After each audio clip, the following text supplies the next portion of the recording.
Let's go. Now, I've said it before, but I'll say it again. If this channel wasn't about fighting games, it would be about tokusatsu. Power Rangers, Super Sentai, Kamen Rider, Ultraman, Godzilla, seeing people do kicks and flips and shoot laser beams and fancy spandex and rubber shoots fills my soul with the purest form of joy that there is. So imagine the amount of mind-shattering happiness that ran through my body when I saw that Ryu from Streets, the face of fighting games and the first lady of fighting games, Chun-Li, became Power Rangers. But how exactly did this odd-ass reality come to be? Well, let's go ahead and find out.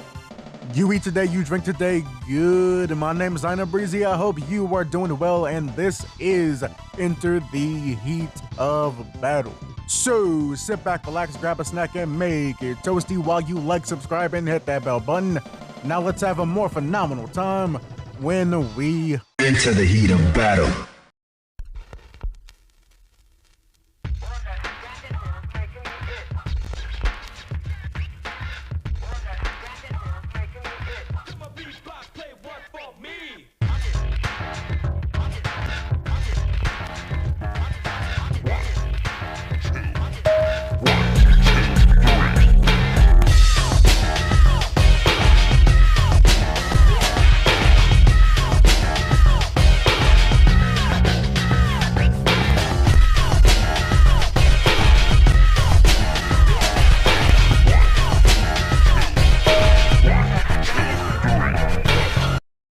Now this all starts with the one subsection of games where any and everything will cross over with any and everything: mobile games. And the one we need to focus our sights on is Power Rangers Legacy Wars from 2017. It's one of those mobile fighting games that isn't really your standard fighting game, but more so focuses on different cooldowns of different abilities. Sorta in the same vein of the mobile versions of Injustice, or WWE Immortals, or Skullgirls Mobile. You won't be seeing any circle motions or charge inputs or anything like that around here. But one thing you would see about a year into the game is a crossover with Street Fighter. The way that this crossover works in universe is that the original big bad of Power Rangers, the evil space witch Rita Repulsa, is trying to take control of the morphing grid, which is basically this giant interdimensional energy and life force that is interpreted in several different ways, but is always known as what every Power Ranger, no matter the medium, gets their powers from. So the perfect excuse for some universe-hopping crossover shenanigans. Part of those shenanigans consist of Rita heading over to Capcom Land and paying M. Bison a visit to revive him after his sort of, maybe, not really, not at all death in Street Fighter V story mode. And because of that, M. Bison is brought over to her dimension so they can join forces. But a bunch of other Street Fighter World Warriors are caught in the crossfire. And of course, two of the people that were brought over from the Street Fighter dimension was Ryu and Chun-Li. Now, this is all set up for the crossover in the game, but also it is the setup for a promotional video by Bat in the Sun. Now, if you've been around YouTube long enough, there's a good chance you've seen videos like Red Hood vs. Punisher, or Predator vs. Wolverine, or more fittingly, White Ranger vs. Scorpion. The team behind those series of videos were brought in to make a promotional video to show off for Ryu's first day as a Power Ranger. It starts off with Ryu and Chun-Li being brought into this new dimension, where they are attacked and hounded by evil clone rangers created by Rita. But before they can be overpowered and taken out by these evil clones, they are then teleported away and saved by the Megaforce Yellow Ranger Gia and the most popular ranger there has ever been, the GOAT of all goats, the five-time ranger, a man who somehow managed to be a karate master, paleontologist, and race car driver all in his lifetime, the green, white, red, and black ranger, Megazord shaker and childhood maker, Tommy Oliver! Gia and Tommy let Chun-Li and Ryu know that they've been fighting off the forces of M. Bison and Rita, along with Ninja, the magical space ninja wizard who created the power coins, aka the source of the Mighty Morphin Power Rangers' powers. This Ranger Resistance knew about the Street Fighter characters coming over to their world, and Ninja had the good idea to make new power coins for them. But he was only able to finish one before he was ambushed by M. Bison. So our heroes plan to face the dictator head on, but before they go, Ryu was given the one finished power coin, the Crimson Hawk power coin. And with Ryu now having the powers of a Mighty Morphin Power Ranger, I believe it's time for something, but I'm not sure exactly what. Now let's see, is it hero time? Nah, that's a different show. How about is it ninja time? Nah, that crossover happens in space, not Mighty Morphin. How about is it clobbering time? Oh nah, this is 4 people, but not the right 4 that we need. It's on the tip of my tongue. I know what it is. Yes, of course. How could I have forgotten? Obviously. Spartan time! Crimson Hawk! And thus we have Ryu, the Crimson Hawk Ranger. And of course, just looking at him, you can tell that this suit is absolutely chef's kiss. The coldest the colds, the cleanest the cleans, the peakest the peaks, an absolutely beautiful suit. And of course, in that beautiful suit, Ryu, alongside Chun-Li, Green Ranger Tommy, and Megaforce Yellow Ranger Gia are able to take out M. Bison and save the day. But I know you must be thinking, what about Chun-Li? What about her power coin? What about her Power Ranger powers? Don't worry. You know how I said that Ninja was making more power coins and that he was just interrupted? Well, it seems like he got back to the job. Because about a year or so later, Chun-Li was given an animated trailer to show off her getting her very own Blue Phoenix power coin to allow her to turn into the Blue Phoenix Ranger. And it may not be as cool looking as Ryu's to me, but I still do think this is a great suit for a Power Ranger version of Chun-Li. But I will say, as much as I loved seeing my two loves come together, Street Fighter and Power Rangers, fighting games, and Tokusatsu merging into one to form this beautiful love child that is the Ryu and Chun-Li Rangers, they were in a mobile game.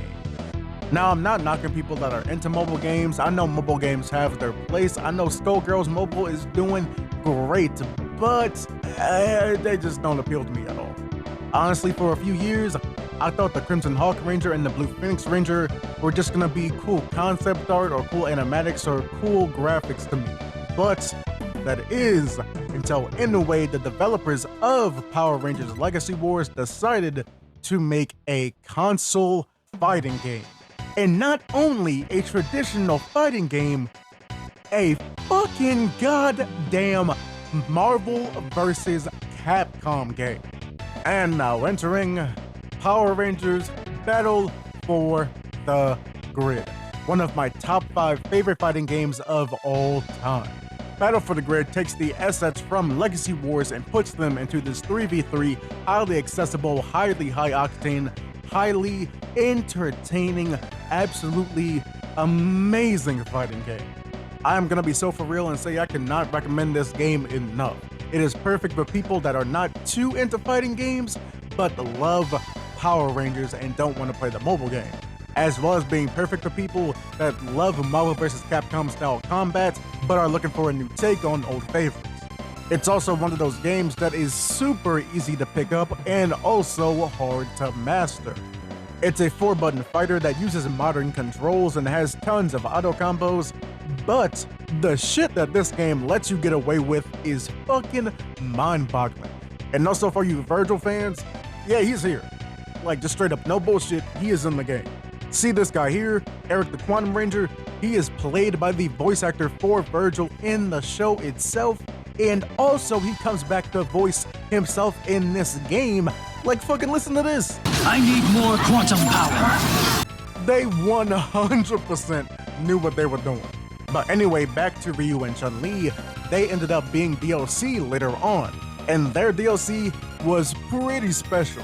not only because they were the only guest characters in the entire game, but also they don't play like Power Rangers Battle for the Great characters, where they have one button to do their specials, but the direction, nah, that one button got changed into a launcher button. And now, Ryu and Chun-Li use traditional inputs for all of their specials because they play more like Marvel vs. Capcom 3 characters. And not only that, they got these fun 90s inspired Angel Grove high school costumes too. So yeah, in a way made sure they got all of the love that they deserve. And all that hard work put into them paid off because these versions of Ryu and Chun-Li got immensely popular. And naturally, with that popularity came a Blue Phoenix Ranger and Crimson Hawk Ranger action figures, a part of the Power Rangers Lightning Collection toy line.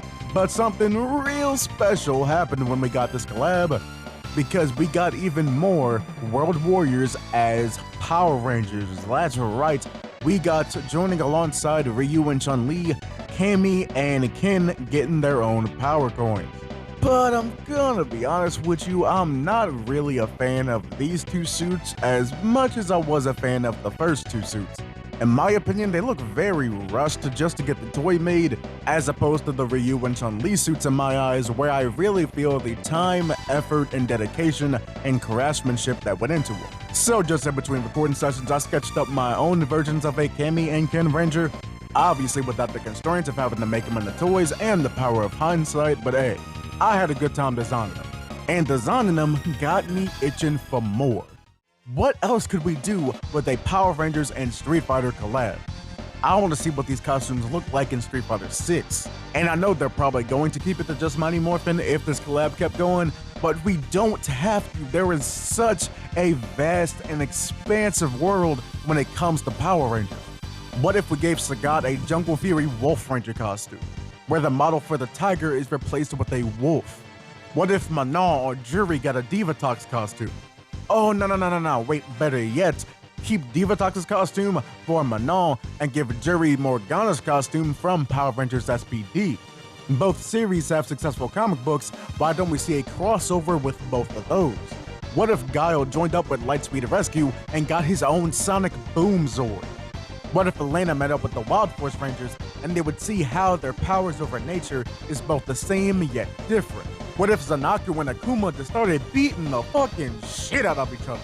I want to see what it would be like if Rita or Zed or Goldar ended up being consumed by the Satsui no Hado. We could see the Quantum Ranger or the White Dino Ranger or my personal favorites, the Ninja Storm Thunder Rangers, being taken over by Psycho Power. What if the Psycho Rangers are revived using Psycho Power? I love the Psycho Rangers so much. Okay. Let me stop and actually realize that none of this is gonna happen. But it'd be cool if it did, right? I know I'm not alone in thinking that. Alright, before I keep yapping, let me go ahead and end the video. Thank you for showing up. I appreciate you for watching. Go ahead and like and subscribe. It means so much to me. Right now, I'm so close to 1,500 subscribers, and it would mean the world if you kept coming back to check out my videos. Also, maybe I'll sketch out some of those Power Rangers and Street Fighter ideas that I had, and maybe I'll make them into like a short or something. But yeah, if you want to keep up with those, if you want to keep up with my art that you've seen in this video, and if you want to keep up with me in general and how these videos are being made, you can go ahead and follow me on BLUESKY.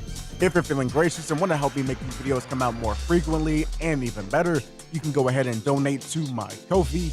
If you want some custom art from me for you can go ahead and do that through my commission site. If you have your own ideas for a Power Rangers and Street Fighter crossover, go ahead and let me know in the comments. And if you want to see more Power Rangers videos from me, go ahead and let me know in the comments too. Maybe I'll make more. You know what? Definitely I'm going to make more. Just it depends on how frequently y'all want to see them. Anyway, I know things are tough right now, but I can guarantee you we will get through it. I've been Heina Breezy, I was here, and I did the best I can. Later. I know that you'll be back.